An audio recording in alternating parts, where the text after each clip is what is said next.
detalle de invitarme a este primer congreso. Sí, está bien. Ok, gracias. Primer, ¿cómo es? Congreso de exalumnos, ¿no? Ya quedará ahí en la historia después, cuando sean muchos años, escriban su historia como seminario. Guárdenla, porque es un legado que ustedes dejan a los demás. Bueno, vamos a entrar al tema. La idea es que podamos acercarnos a la Biblia quizá con otra manera o con otra perspectiva, para poder enriquecer nuestro entendimiento de la misma y que podamos conocerla mejor, creerla más y vivirla con pasión.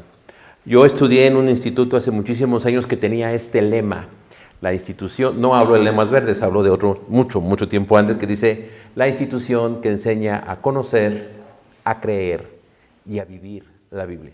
Entonces eso como que quedó en mi mente siempre, y siempre me gustó acercarme a las cuestiones bíblicas, y es por esa razón que lo que yo les voy a compartir ahora, si pueden ponerme mi presentación, ahorita va, es la Biblia, texto y contexto. Y voy a comenzar con una pregunta.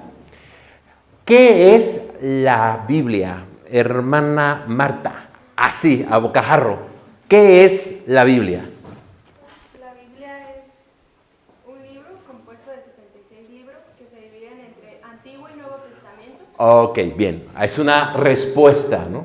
Un libro o un texto que tiene 66 libros, textos, se divide en Antiguo y Nuevo Testamento. Ok, hermano Josué, ¿qué es la Biblia? Es la palabra de Dios. Ok, voy a poner de este lado. Y soy un amén allá, ¿no? Me puse de este lado porque es del lado derecho. Acá somos los de la derecha y acá son los de la izquierda. La hermana contestó del lado izquierdo. Habló de algo muy concreto y específico. El hermano habló, más que de algo concreto, habló de una convicción, una creencia. ¿Sale? Hermano Guillermo, ¿qué es la Biblia? La palabra de Dios. Ok, aquí quedó. A mí se me hace que los de este lado son los que van a definir la Biblia del lado de la convicción, y está bien. A ver, entonces vamos de este lado. Hermana, esposa de hermano Piña, hermana Ruth, ¿qué es la Biblia? Trate de dar una definición semejante a la que dio Tere. Es la revelación escrita de Dios. Revelación escrita de Dios. ¿Le suena más del lado izquierdo o del lado derecho esta definición? Del lado en medio, del lado derecho, exacto. Revelación, palabra de Dios, inspiración. A ver, entonces, ya donde estén, dame una definición del lado izquierdo. Mi hermano allá levantó la mano. Un manual para la vida. Un manual para la vida. ¿Dónde cae más eso? En la derecha, exactamente. Nuestra norma de fe y práctica. Nuestra norma de fe y práctica. Fíjense, ¿cuándo es el porcentaje? Ya casi va a un 60, 70%, van como unas 4 o 5 definiciones, son como 20. 80% de nuestra manera de hablar la Biblia, de describir a la Biblia, es del lado derecho. Y yo no digo que no sea cierto, pero a ver, ahora vamos a tratar de abordar, y de eso se trata lo que yo voy a platicar. Del lado izquierdo. Fuiste la primera. Entonces, a ver, ¿alguna definición más parecida al lado izquierdo? Un libro de varios autores. Bien. ¿Fuerte? Bueno, ese es un texto que está en el Nuevo Testamento y suena más del lado izquierdo o derecho. Derecho. Mi hermano. Un libro de varios escritores con un solo autor. Amén. Oh, eso es como quiere estar en los dos lados, ¿no? Intenta ser el centro. Ahora, la pregunta sería, ¿estos escritores se vieron como entendían eso? No. Entonces es una respuesta del lado derecho. Piensa si el autor, ¿cómo dijo usted? El escritor pensaba como acá o pensaba como allá. Eso es lo que vamos a estar nuestra atención en estas charlas de hoy, a rato y mañana. Ambas son necesarias. Y yo miro esto y tratando de reflexionar, y obviamente estoy del lado derecho, lo que voy a decir ahorita, cuando pienso en la persona de Jesús de Nazaret, el Cristo de Dios, nosotros creemos que Él es 100% Dios y 100% hombre, porque es la revelación de Dios al hombre. ¿Era totalmente hombre, totalmente humano, totalmente histórico, totalmente derecho? Sí. Pero tenemos la convicción de que era Dios encarnado. Ajá, entonces eso es un poco del lado derecho. Jesús tuvo dos naturalezas o tiene dos naturalezas. La Biblia también. Lo que sucede es que en nuestra costumbre, y yo no digo que está mal, está bien porque eso es lo que va guiando nuestra vida. Hablamos más desde el lado derecho y ahora vamos a hablar más desde el lado izquierdo. Entonces, la Biblia son textos. Cuando hablamos del texto bíblico, ¿no? Tenemos esa frase. Ahora viene la pregunta, ¿qué es un texto? ¿De dónde viene la palabra texto? ¿A qué le suena texto? Algo que es escrito.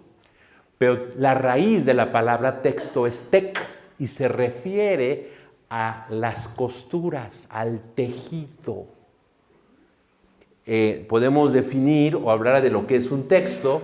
Es el tejido o trama de palabras, frases que están entrelazadas para formar un significado coherente. Fíjense, yo acabo de decir varias palabras, la palabra tejido, la palabra palabras, la palabra de, la palabra están, la palabra formar, la palabra coherente, sueltas, pero para que todo tenga sentido deben de estar tejidas y entrelazadas, para que cuando lea el texto que dice tejido, trama de palabras y frases que están entrelazadas para formar un significado coherente, ya está el tejido de varios hilos, ¿sí? Eso es lo que es un texto. Así como los hilos se entrelazan para formar una tela, las palabras y las oraciones y las secciones y los párrafos se van combinando para crear un texto escrito.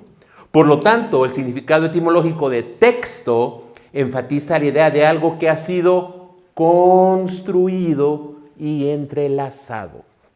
El apóstol Pablo, cuando pensaba en la iglesia, le llegaron las noticias de la iglesia de Corinto, comenzó a pensar, yo les tengo que escribir algunas cosas.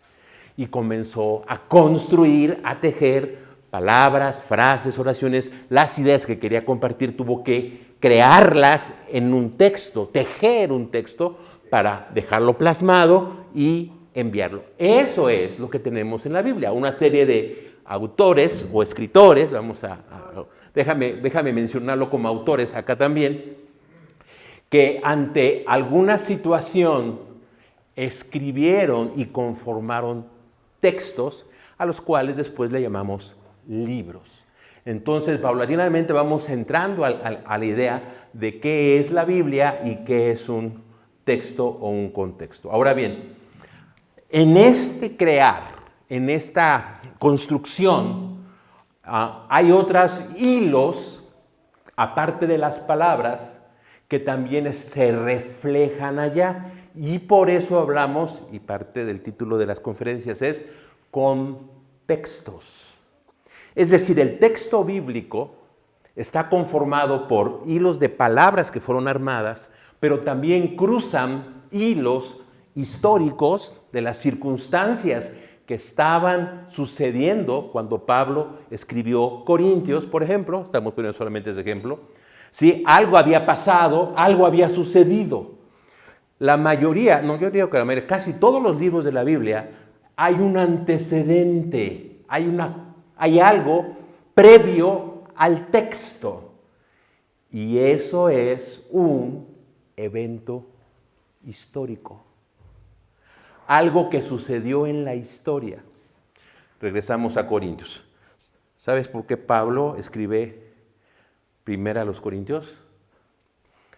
Porque antes ya había escrito otra carta antes a los Corintios.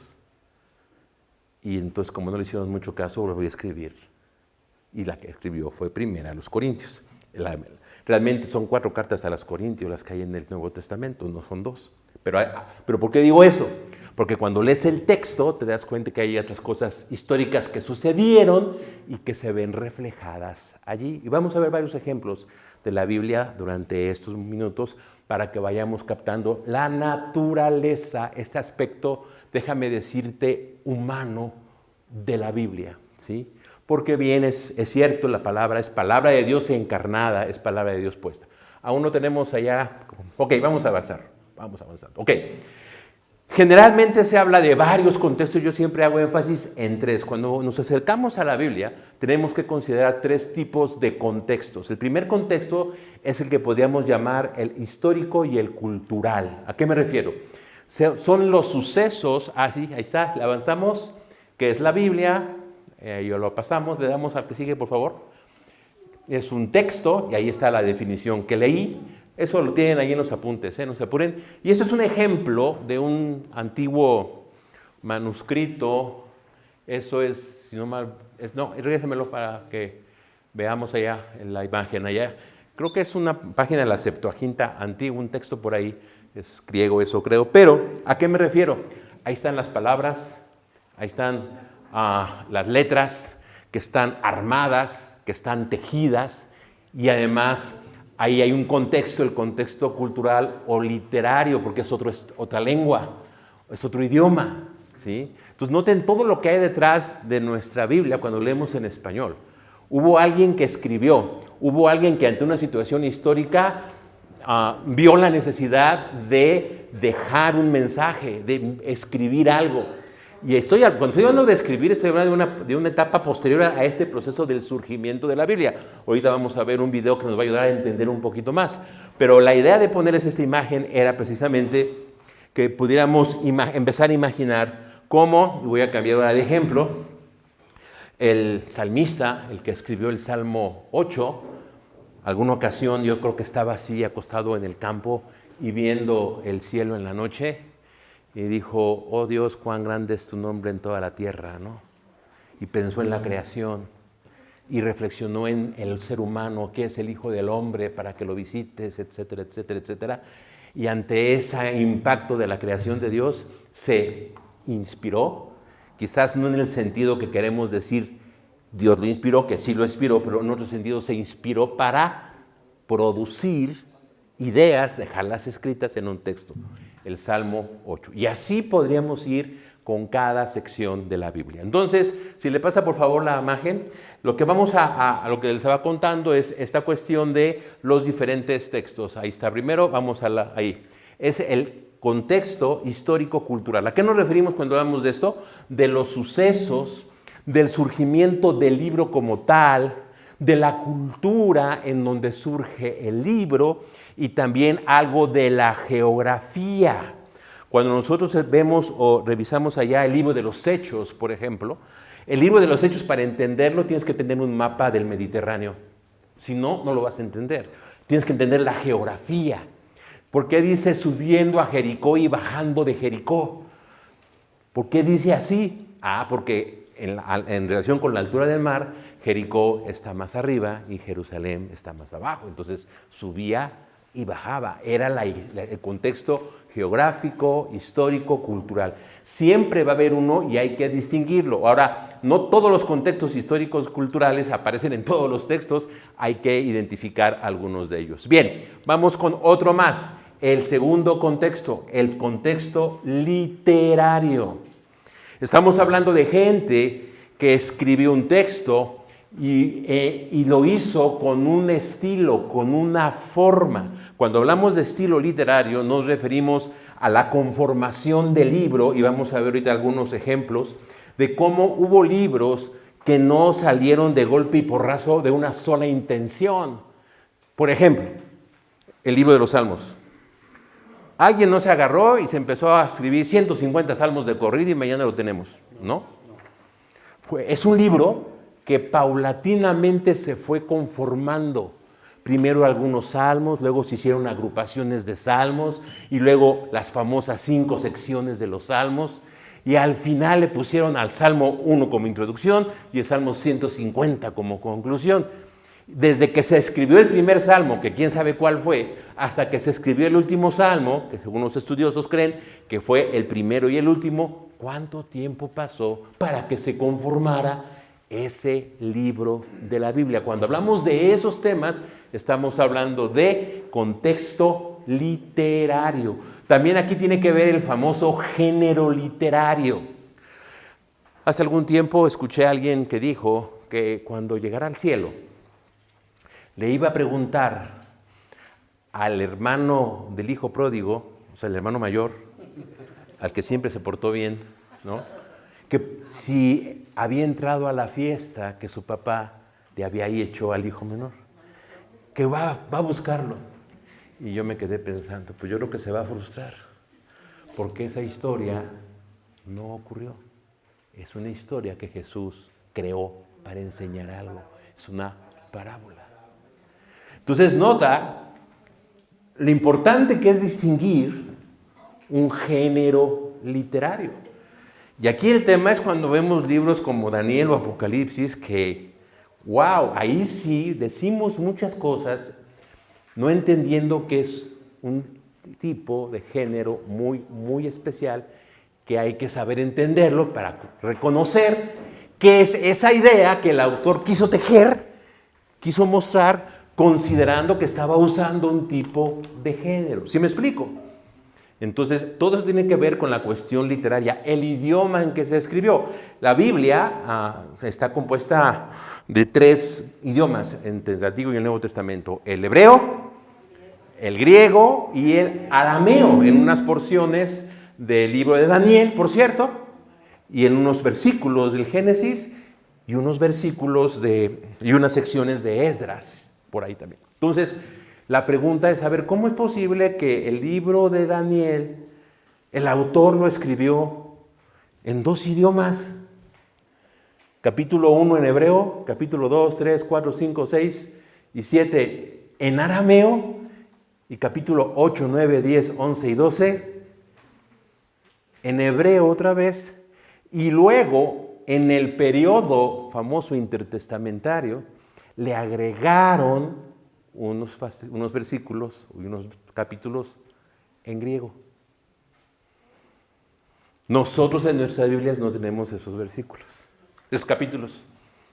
Pero si ves una Biblia, iba a decir de Jerusalén, o es más, Nácar Colunga, pero te voy a decir algo más todavía.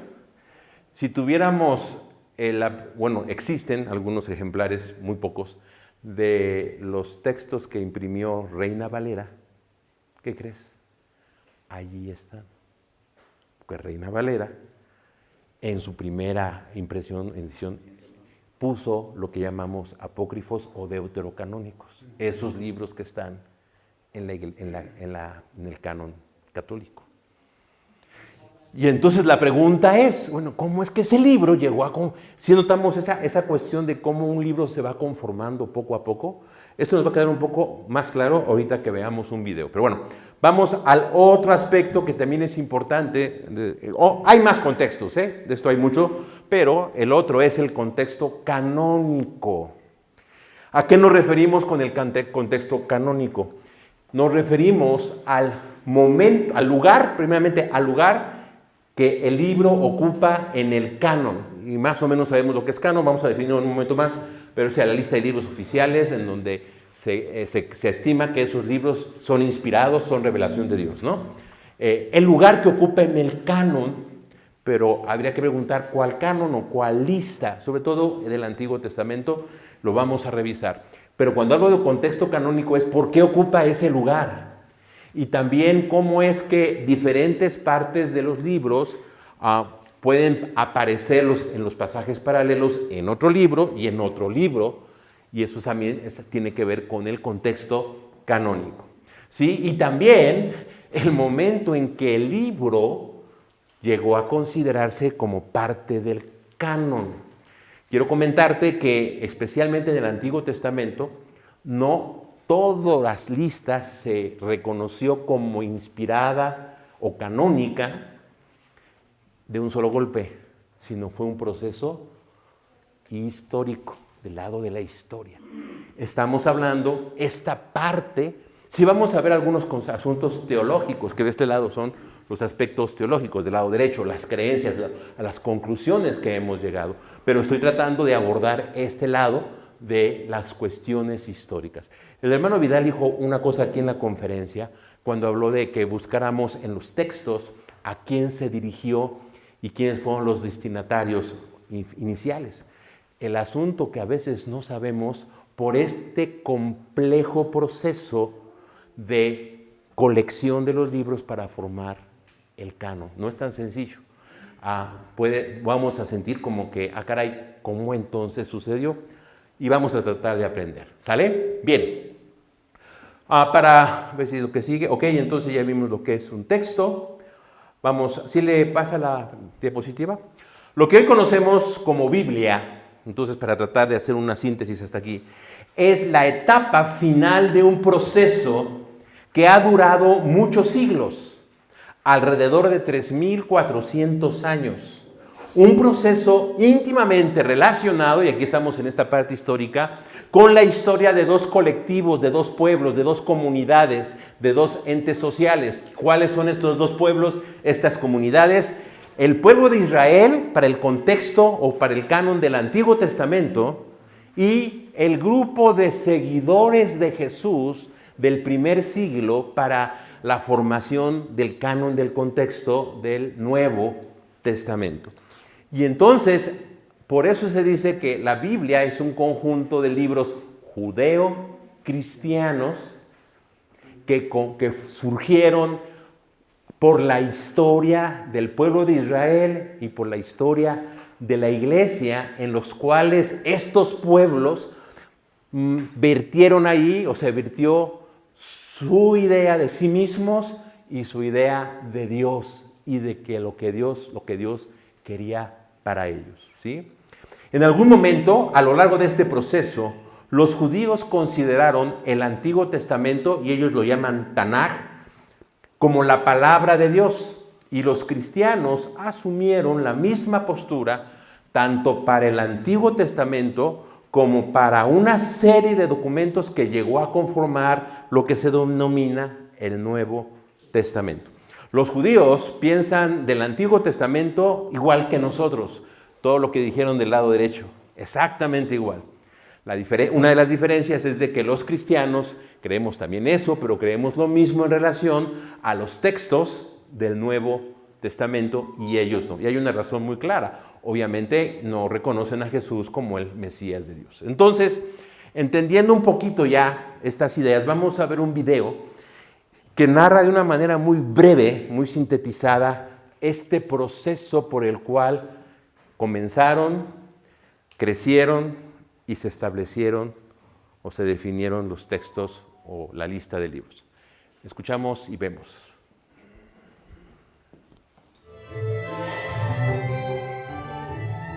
Le voy a pedir que lo pare cuando le diga, Sígale, cuando le diga la pausa, le pausa, sale.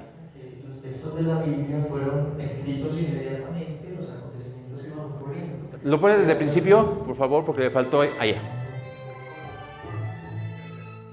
Muchas personas piensan que los textos de la Biblia fueron escritos inmediatamente, los acontecimientos iban ocurriendo, pero no es así. Este libro tiene todo un proceso de composición muy interesante, que podríamos dividir como en unos momentos. El primero de ellos es el momento del acontecimiento, del acto o del hecho. Ocurre un acontecimiento que impacta en la vida de alguien o de algunas personas, un acontecimiento que marca la vida o que la transforma de una manera triste o dolorosa, que causa esperanza o que abre a un futuro. Ese acontecimiento se conserva en la memoria, en el corazón, en el recuerdo especial, como un acontecimiento paradigmático, es decir, muy importante. Ahí, por favor, eso. Primero es el acontecimiento. Vamos a tratar de poner un ejemplo. Vamos con el Nuevo Testamento. ¿Cuál es el acontecimiento? Muy sencilla la pregunta o la respuesta. ¿Cuál es el acontecimiento que va a generar? Ok. Pensemos un poco más. Es más, estaba un poco relacionado con el énfasis que hizo el hermano Vidal. Y no nos pusimos de acuerdo, ¿eh? Pero para que empezamos a ver que todo está cohesionado. Lo que comentan es algo que está narrado en un evangelio. La pregunta es, ¿por qué se narró eso? Ok, aquí estamos luchando con nuestro entendimiento precisamente de nuestra fe en relación con el Antiguo Testamento.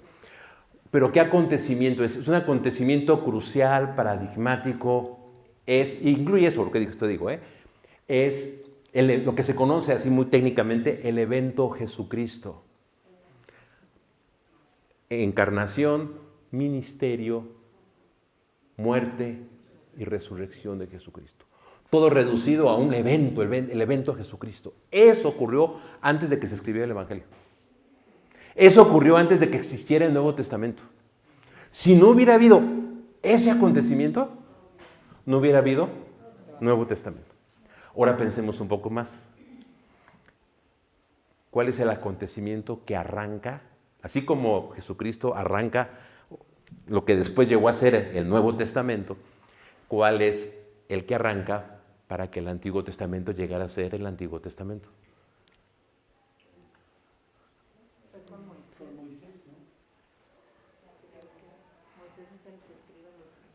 Con una sola palabra, él empieza con E y acaba con xodo. El éxodo. ¿Sí? Éxodo, evento. No éxodo, libro. Es diferente. ¿Sí entendemos? Una cosa es el evento como tal y otra es el libro que narra ese evento. Entonces ya empezamos a distinguir un poco ese proceso. Y ese es el punto, mis hermanos, porque nuestra fe, y estoy hablando ahora de este lado, es una fe basada en acontecimientos históricos, cosas que sucedieron. Pero tengo que entender este proceso y cuando veo a la historia es cuando comienzan mis tensiones por ciertos prejuicios que ya traigo en relación con la Biblia y con la fe. Te voy a poner un ejemplo. Y puede que entremos así un poquito en controversia, no nos va a dar tiempo para resolverla, pero bueno, ahí ya definirán si después me vuelven a invitar o no, ¿ok? Ya a estas alturas ya no me apura mucho, no, la verdad, después de lo que he pasado en la vida. Sí. Oiga, pastor, nada más tengo pendiente que después de que dice este lado y este lado, a ver si hoy no nacen dos grupos de bautistas. No, seguro van a nacer 4, hermano. Seguro va a haber 4. Ok. ¿Cuándo es la primera vez que se menciona al Satán en la Biblia? ¿Allá qué dijeron? Génesis 2. ¿Génesis qué? 3. ¿Quién da más? A ver, en Génesis 3, ¿dónde está? Ok. Algunos dicen que Job fue el primer libro que se escribió. Bueno, vamos. No nos va a dar tiempo de ver eso, pero bueno, vamos a la respuesta de Génesis 3. ¿Dónde dice que el Satán está ahí? El texto habla de una serpiente. Y pregunto, ¿el autor, quien escribió? Bueno, y eso se contó por muchos años hasta que se escribió. Y entonces, esos que escribieron o contaban, mi pregunta es, ¿pensaban que era el Satán? Esta idea del Satán con artículo, con este entendimiento que tenemos nosotros de Satanás, realmente, ¿en dónde aparece en esta historia de este proceso? ¿Dónde se surge esa idea y ese entendimiento y está plasmado ahí? Solamente en 2 pasajes del Antiguo Testamento se habla de el Satán, así en ese entendimiento que tenemos. Job y Zacarías. En capítulo 2, capítulo 3, cuando se presenta con Josué a esa visión. Son los únicos 2 y son textos tardíos, no son textos tempranos. Todo esto lo digo para que captemos un poco esta cuestión que nos pasó en la primera parte del video. Vamos a ver la segunda parte, ¿sale? El segundo momento. Son 3 momentos. Adelante, gracias. Ok, entonces nos los echamos corrido para ya no interrumpir. Sale.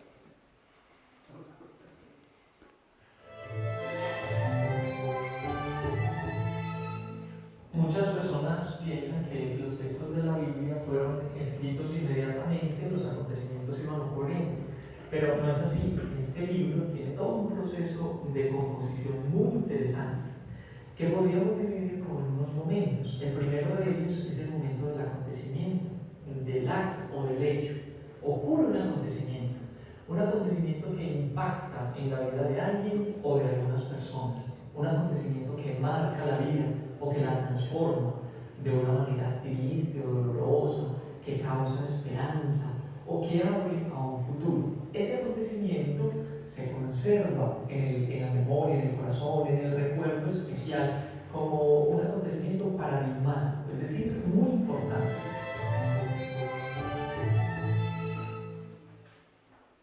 Viene el segundo momento en la composición del texto bíblico, digámoslo así, y es el momento de la memoria, del recuerdo. Ese acontecimiento pasado ahora se recuerda, se conserva en la memoria. Tal vez para nosotros hoy conservar en la memoria es algo complicado o difícil porque tenemos muchas ayudas tecnológicas que suplantan el ejercicio de la memoria. Nosotros podemos grabar las cosas, las escribimos y tenemos como un registro más fiel de lo que ocurrió en el pasado. Para los antiguos no era así, por lo tanto recordar era muy importante. Los mensajes que se transmitían de un lugar a otro tenían que tener mucha fidelidad, por lo tanto el mensajero debía recordar muy bien lo que ocurría.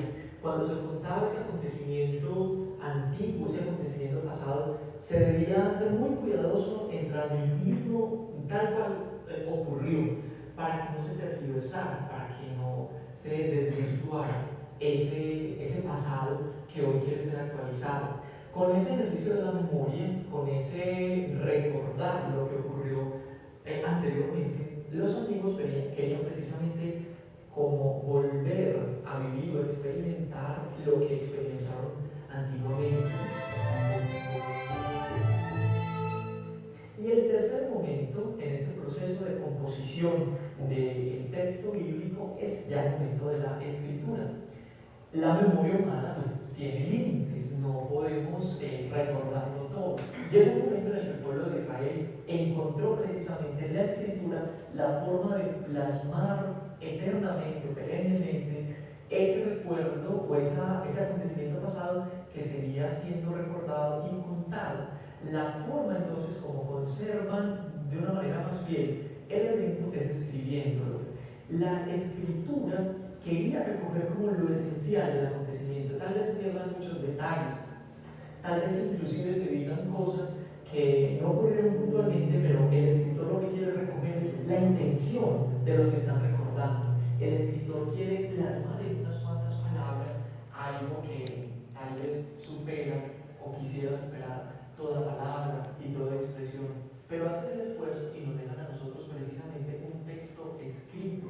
Y en la medida que nosotros leemos ese texto, estamos actualizando también desde nuestra memoria todo aquello que ocurrió para hacernos partícipes de ese acontecimiento salvífico. Le vamos agarrando un poquito. Sí. Como ahora, la segunda parte, donde habla la segunda, la razón por la cual se memorizaba, era una manera de revivir ese acontecimiento pasado. Era una manera de actualizar, de hacerlo pertinente al momento en que se estaba transmitiendo. Vamos a tratar de poner un ejemplo en la Biblia. Partimos de lo que hemos aprendido tradicionalmente, que Moisés escribió el Pentateuco, ¿no? Ese es nuestro entendimiento clásico. Entonces, todo lo que ocurre en Génesis, cómo Moisés lo escribió o cómo obtuvo los datos. Primero pasaron cosas, luego se recordaban de generación a generación y probablemente algunas se escribieron, y les digo en nuestro entendimiento tradicional, es que Moisés recopila todo eso y escribe Génesis. Cuando entremos en el otro momento sobre Pentateuco vamos a ver algunos textos y vamos a revisar ahí, porque a veces no leemos con atención la Biblia. Nos falta un poquito de sensibilidad para ver aquí me brinca algo, ¿no? Pero vaya, y lo mismo sucede cuando se escriben, es porque ya eso es importante que quede, sobre todo en algunos contextos en los cuales será necesario recordar esos actos que se volvieron un mensaje. Esto nos ayuda mucho a entender un concepto teológico del Antiguo Testamento, que es el siguiente. La palabra o el término que el Antiguo Testamento usa y que se traduce como palabra, en hebreo suena a dabar. Es la palabra en hebreo dabar. Y tiene dos connotaciones o dos traducciones: palabra y acto o hecho. Y entonces, cuando Dios habla, ¿qué hace? No, ya lo dije, hace, ¿no? Y cuando hace, habla. Y lo primero que Dios hizo, si regresamos a ese acto paradigmático importante del cual surge el Antiguo Testamento, que es la historia, la liberación del pueblo de Israel, eso en el entendimiento cultural de Israel y de la Biblia es que Dios está revelando. Dios está hablando. Por eso cuando leemos Génesis 1, y dijo Dios, fue la luz y hizo la luz. Y dijo Dios, sea esto, y ocurrió. En Dios, el dicho y el hecho, entre el dicho y el hecho no hay trecho, ¿no? Mientras que nosotros, entre el dicho y el hecho, hay un gran, muy gran trecho. Dios cuando habla, hace, y cuando hace, habla. Por eso la importancia del evento histórico. Y en el video que les pasaban promocional, les mandaban un video mío promocional, al final, ¿no? Yo cito el de Hebreos, ¿no? Dios, habiendo hablado muchas veces y de muchas maneras en otros tiempos a los padres por los profetas, en estos postreros días nos ha hablado por el Hijo. Eso está en un texto que quedó escrito, pero está basado o inspirado, si quieres decirlo así, o está refiriéndose al evento Jesucristo, a la persona, vida, ministerio, muerte, resurrección, todo eso junto de Jesús de Nazaret. Y así pasa con diferentes libros y con diferentes momentos allá del texto. Ahora, otra cosa también importante que es importante, y si me pone la siguiente diapositiva, por favor, que es un esquema que nos ayuda a entender un poquito más elaborado eso que estuvo en el video de una manera muy sintética. Del lado izquierdo aparece el evento experimentado. Este evento se transmite, se enseña y se le da significado. Nosotros a las cosas que nos ocurren les damos un significado. Siempre, y las mantenemos en la memoria con un significado. Entonces, eso se cuenta, pero como dice en el segundo rectángulo gris, se explica, se reinterpreta y se sintetiza. Dicho con palabras un poco más que usamos en el ámbito de la Biblia, se proclama, se enseña, se aplica en el momento tanto de que se está repitiendo por la memoria y también en el momento que llegue a inscribirse. Por eso dice allá, se escribe, y no es que ya surge el texto bíblico, no, se escribe una parte, en algunas secciones, se preserva, se ajusta, se enriquece y después ya queda fijado en un texto completo. Pensemos en el libro, fíjense, y vamos a hacer diferencia, van a entender ya mejor. Una cosa es el profeta Isaías y otra cosa es el libro de Isaías. ¿Sí?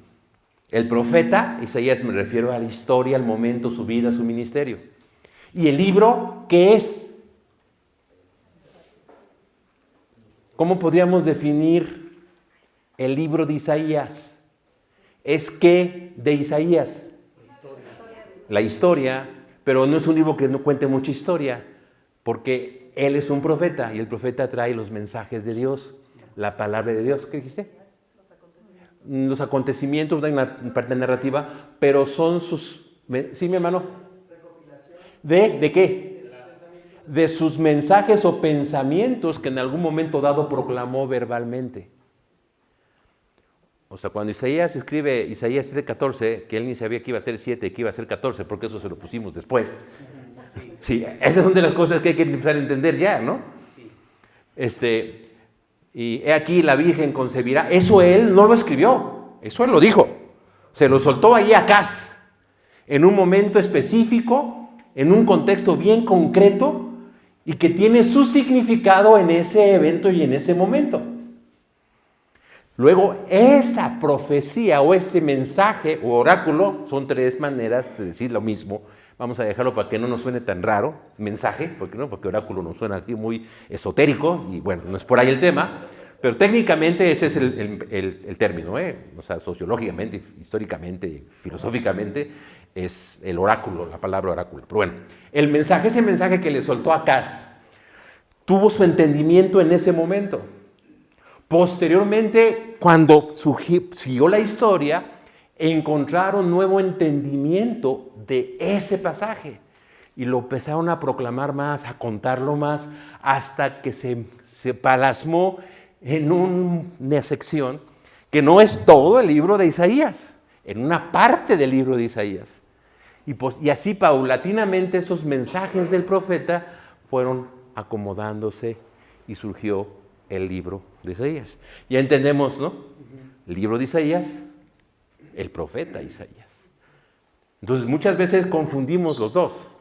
Y en nuestro hablar y en entender, como dice al inicio del video, pensamos que la Biblia se escribió así inmediatamente como iban sucediendo las cosas, ¿no? Como si estuvieran grabando allá a Jesús en el Sermón del Monte. No es así. Hay todo este proceso del que hemos visto. ¿Ok? Se empieza, y después, ya que se pone por el texto, se empieza a fijar una lista y se hace entonces la colección canónica, se canoniza. ¿Sí? Hasta aquí. ¿Vamos avanzando? ¿Sí? Vamos juntos, nadie se me queda fuera del lugar, vamos así, todos juntos. En fútbol no salimos juntos, así no se vaya a quedar ahí, nos marcan fuera de lugar y ya se frustre toda la jugada.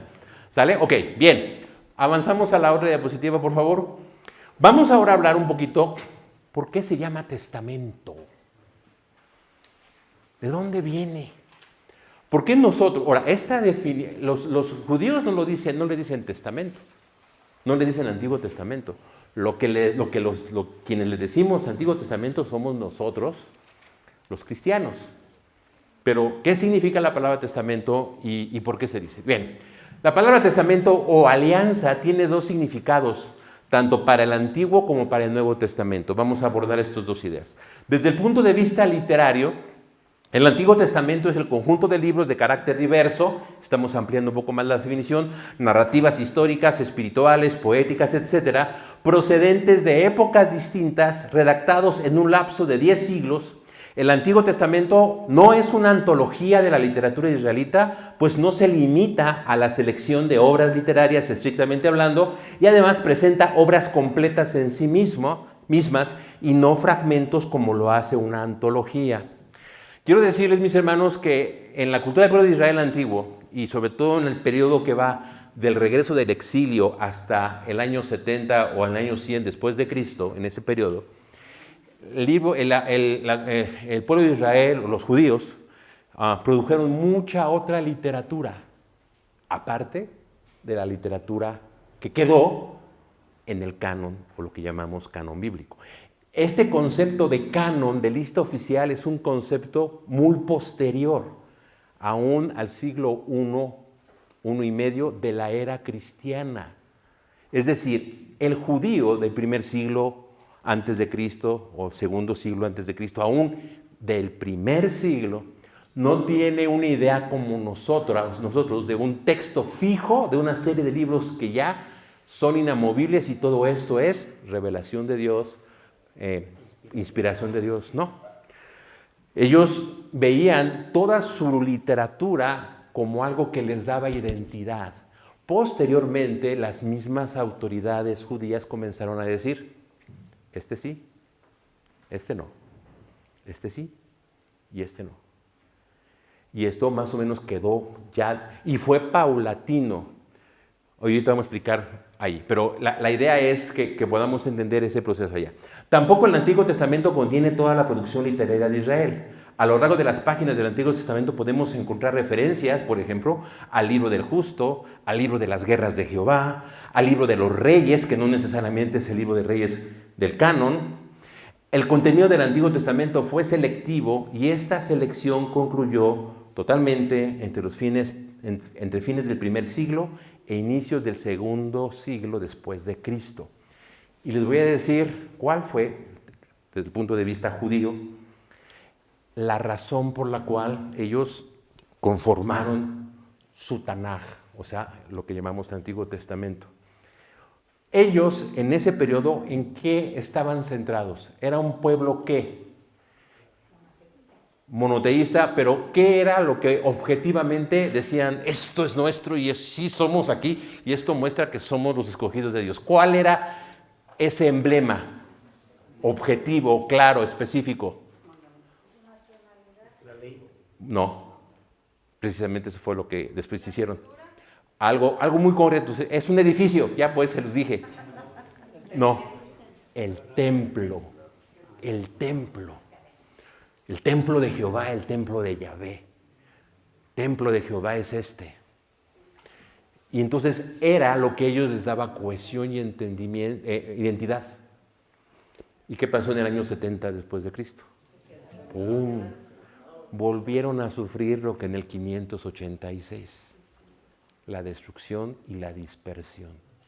Y ante ese segundo evento catastrófico, lo que provocó es que se centraran su identidad en la formación del canon bíblico. Entonces, de un pueblo templocéntrico, y esto me suena como... No me suena.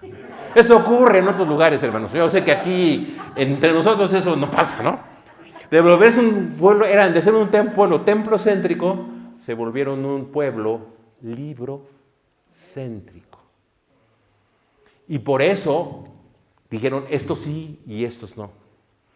Las mismas autoridades judías. Y si nosotros, como evangélicos, como cristianos, seguimos ese canon, es porque ellos son los expertos y nosotros hacemos caso a lo que ellos hacen. Esa es la única razón por la cual no tenemos los famosos deuterocanónicos o apócrifos.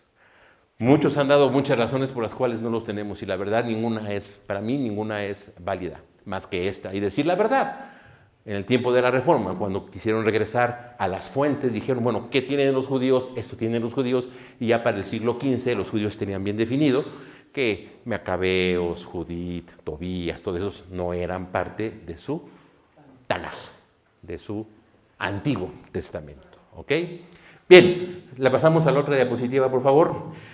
Testamento, la palabra o alianza, dos significados, antiguo para nuevo. El Nuevo Testamento, entonces, es el conjunto de la literatura producida por las primeras comunidades de seguidores de Jesús, específicamente por sus líderes, con el fin de instruir, edificar, enseñar y afirmar la fe a los seguidores del Señor Jesucristo. Estos documentos que surgieron espontáneamente, y ahorita voy a explicar esto, dependiendo de las necesidades de aquellas iglesias o comunidades fundadas por los seguidores del Señor. Aproximadamente a mediados del segundo siglo, debido a la necesidad de establecer los principios fundamentales de la fe, se determinó cuáles serían los libros canónicos. Miren, con estas dos ilustraciones, uno es el templo de Jerusalén, una reproducción del templo de Herodes, y la otra es una escena de Pedro y Juan cuando van a la puerta y hermosa y sanan al cojo, ¿no? Paralítico. A ver, una pregunta.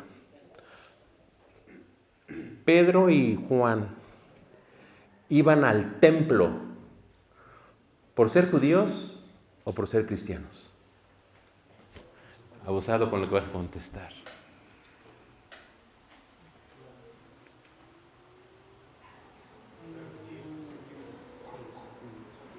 Porque eran judíos. Iban al templo. El templo todavía no se destruía. Iban a adorar al templo. Ellos aprovechaban y ahí enseñaban, igual que Jesús. Pero Jesús iba al templo como judío. No como, bueno, no podíamos hablar de que Jesús era cristiano, ¿no? Eso ya es un anacronismo también. Pero a veces pensamos que así es, ¿no? Jesús era cristiano, ¿no? No, espérate, no es así. Y bautista además, ¿no? Porque siguió a Juan el Bautista, ¿no? O sea, sí notamos cómo le empezamos a decir cosas que no son. ¿Cuántas veces no hemos escuchado esas? Y muy en serio a veces. Y a veces desde púlpitos. Por eso qué bueno que ustedes están aquí en Itebam. Eso también. Un burrito. Ándele. Ahora, también lo que quiero señalar con esto, hermanos, es de que querramos o no querramos, el Nuevo Testamento también es literatura judía, en su mayoría. Por autores, decía un autor y varios escritores, ¿no? Por escritores, el único escritor no judío de toda la Biblia es Lucas. Pero de ahí en fuera, todos los libros del Nuevo Testamento, en el sentido histórico, en la historia de las religiones y todo eso, se cataloga como documentos judíos. De un grupo de judíos que creyó que Jesús de Nazaret era el Mesías, pero que jamás en su identidad dejaron de ser judíos. Ahí también hay que entender un proceso histórico, porque tampoco quiero que esto se malentienda con que ahora vamos nosotros a judaizar, ¿no? Este movimiento que hay. Es un malentendimiento de esa situación histórica. Es otro rollo, pero no va a tiempo tampoco en las conferencias, es otro tema.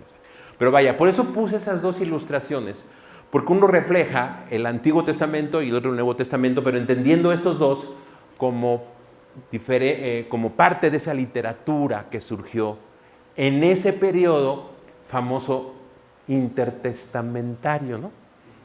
¿Cómo lo llaman ese periodo? Periodo del silencio. Era el silencio de los inocentes, yo creo, porque no hay más allá. Lo curioso es de que algunos libros, como por ejemplo, bueno, no lo digo en libros, algunos salmos, así nada más lo digo, algunos salmos se escribieron, de los que tenemos en los 150, se escribieron en ese periodo. Entonces, ni tan de silencio, ¿no? O sea, no, son cosas que traemos y que así nos enseñaron. Y según esto es de actualización, ¿no? ¿Cómo se llama? El evento, el congreso, ¿no? Pues estamos actualizando, que al final actualizar muchas veces es retomar lo que se nos olvidó o lo que no nos dimos cuenta, como vamos a verlo más adelante. Bien, ese es desde el punto de vista literario, vamos a decir, del lado izquierdo. Su hermana Tere es representante de los izquierdistas aquí. Nada tiene que ver con nuestro congreso, ¿eh? Vamos, le cambiamos al otro. Por favor. Desde el punto de vista teológico, desde ese lado, el Antiguo Testamento comprende los documentos, y aquí está, que describen, explican, interpretan y anuncian la relación o pacto que el pueblo de Israel tiene con Dios desde su liberación de Egipto. Mucho de esta descripción se hace por medio de promesas para el pueblo y aún para la humanidad como un anuncio salvífico. Y lo tenemos eso mostrado en narrativas, por ejemplo, Génesis 12. Y en ti serán bendecidas todas las naciones. Un acontecimiento que se fue reflexionando y se fue entendiendo como una promesa de Dios para el pueblo y para toda la humanidad. Y ese acontecimiento que fue interpretado, explicado, anunciado, se transmitió oralmente, se empezó quizás a escribir en diferentes documentos, hasta que alguien lo pone junto con toda la narrativa del Génesis allá. Pero el asunto es que cuando leemos con calma el Génesis nos vamos a encontrar con algunas cosas que, ¿no? Por ejemplo, que tenemos 2 narraciones de la creación. Que tenemos 3 veces un pasaje igual, 2 con Abraham y 1 con Isaac. Todos sabemos esa que cuando Abraham, capítulo 12, primero en Egipto, dice que Sara es su hermana, ¿no? Y que era muy hermosa. ¿Cuántos años tenía Sara? O sea, yo sí entiendo, pero ¿y cómo es que le gustó a Faraón? Y luego se volvió a repetir la historia con Abimelech, si no mal recuerdo. Y luego tal el padre, tal el hijo, ¿no? Porque Isaac hace lo mismo. ¿Eso tendrá alguna razón? Debe de tener alguna razón. Y son de las cosas que hay que empezar a leer con atención. Porque como le hemos leído tanto la Biblia, y le hemos leído en la versión Reina Valera 60, empezamos ya me la sé. Y cuando no me detengo a ver precisamente esos detalles, ¿no? Ok, vamos a avanzar un poco más. El Nuevo Testamento, por su parte, entendido como el registro del cumplimiento de aquellas promesas de salvación plasmadas en las páginas, y pongo páginas entre comillas porque el término páginas es algo más de nosotros. No había páginas, ¿no? Eran rollos, eran papiros, pero no era el concepto de página 1, página 2, página 3, no era esa la idea, pues lo pongo entre comillas, del Antiguo Testamento. Ese cumplimiento tuvo su mayor expresión en la persona, ministerio, sufrimiento, muerte y resurrección de Jesús de Nazaret, aceptado por sus seguidores como el Mesías prometido. Entonces ya vamos afinando lo que es la Biblia, más o menos cómo surge la Biblia y la razón por la cual surge la Biblia, ¿no? Bien, avanzamos a la otra. Es un diagrama que nos ayuda a entender este proceso. Del lado izquierdo ahora sí que del lado izquierdo quedaron los derechos y del lado derecho quedaron los izquierdos, ¿no? Del lado izquierdo, de hecho ya dice, la alianza que Dios establece con el pueblo de Dios, Israel, y con la iglesia, es el sentido teológico, ese es el sentido del significado de esos documentos del Antiguo Testamento. Del Nuevo Testamento. Y del Antiguo Testamento tenemos esos documentos que recogen esa experiencia de la alianza, que la enseñan y que la interpretan y que la actualizan. Cuando hablamos de testamento tenemos que entender entonces sentido literario o sentido teológico. ¿Sí? Le vamos captando 5 minutos para preguntas y evasivas, para preguntas y respuestas. Si hay algunas, si no yo tengo algunas. No se apuren, yo puedo tener algunas más aquí. Ahí lo dejamos con esa imagen. Bien. Tengo algunas preguntas entonces, para que podamos captar un poco esta cuestión. Si ponemos con atención, por ejemplo, ¿se acuerdan de aquel pasaje de un censo? ¿De quién? David. Hace un censo del pueblo. ¿Ok? ¿Por qué lo hizo?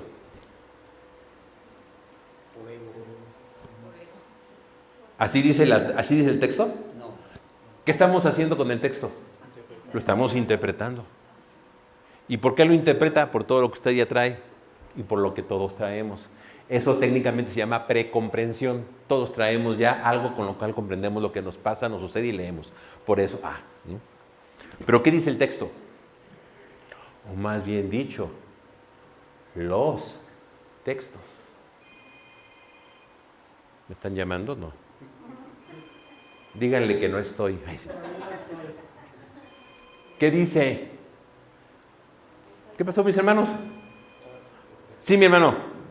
De hecho, se entiende también no solamente por lo que ya traemos preconcebido o enseñado, sino por las palabras mismas del general del ejército creo que fue Joab, porque él mismo le dice, estás haciendo mal. Pero hay previo en el texto, en esa narración, hay algo que dice, aquí está la razón. ¿Se acuerdan? Y tiene que ver con el personaje que a veces interpreta ahí, del que hablé hace rato de Génesis 3. Satanás. Dice el texto, bueno, más bien dicho, digámoslo correctamente, dice uno de los textos que Satanás incitó a David a hacer el censo. ¿Y el otro texto qué dice? No sé si hasta da escalofrío. Jehová. Que Jehová, que Dios Ajá. incitó a David A levantar. a levantar un sexo. Aquí hay dos problemas. Un problema teológico, porque suena eso feo, ¿no? Que Dios incite a David a hacer algo por lo que él mismo lo va a castigar después. ¿Nos gusta la Biblia? Bueno. Y el otro dice que, y además ese es un problema teológico, y el otro es un problema literario, porque un texto dice que es Satanás y otro dice que es Dios. ¿Cuál es el que dice que es Satanás? Es que Dios ha tomado a Satanás para hacer los trabajos sucios. Es la mano izquierda, ¿no? Es la mano izquierda. Hermana, déjeme decirle que esta idea no es nueva. Ya el judaísmo antiguo así veía. Ok, pero rezamos para ver si nos ubicamos. ¿Cuál es el texto que dice que fue Dios?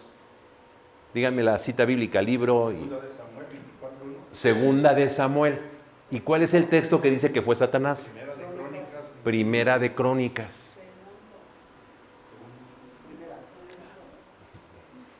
A ver.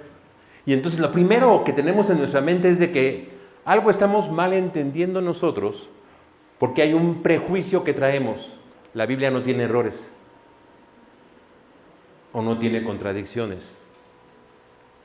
Eso es algo que tenemos aquí en nuestra cabeza. Y cuando vemos esto y se dan explicaciones como ninguna satisface, decimos que estás interpretando mal.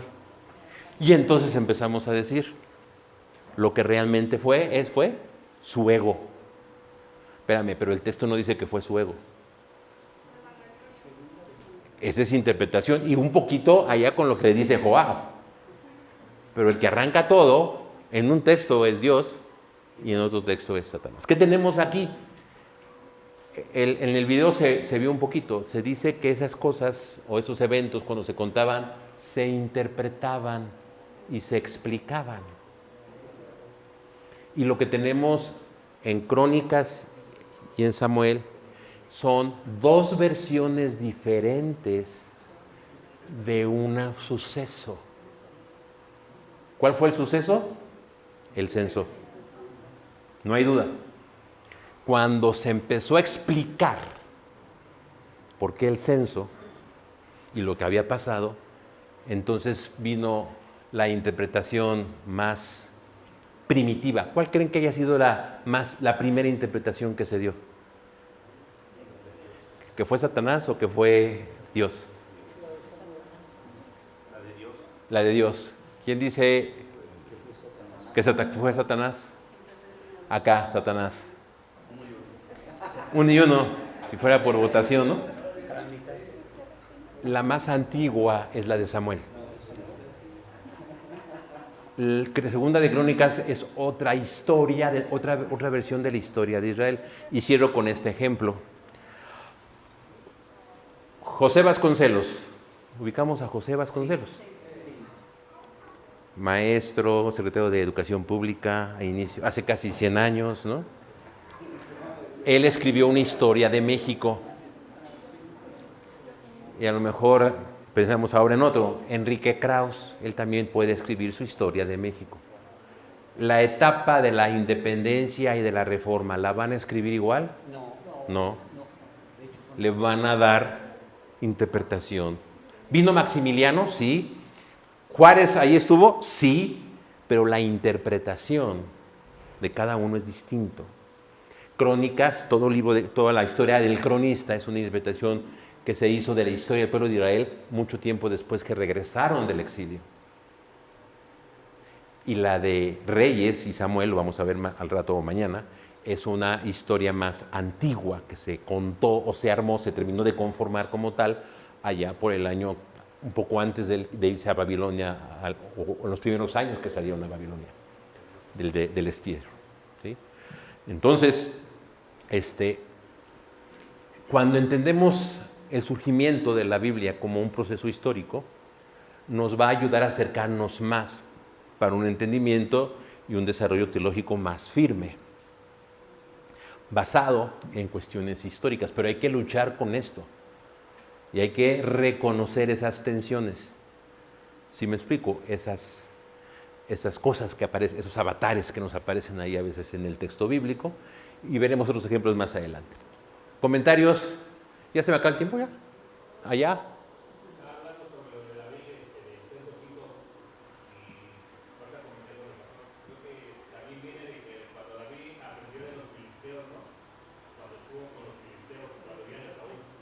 Ajá.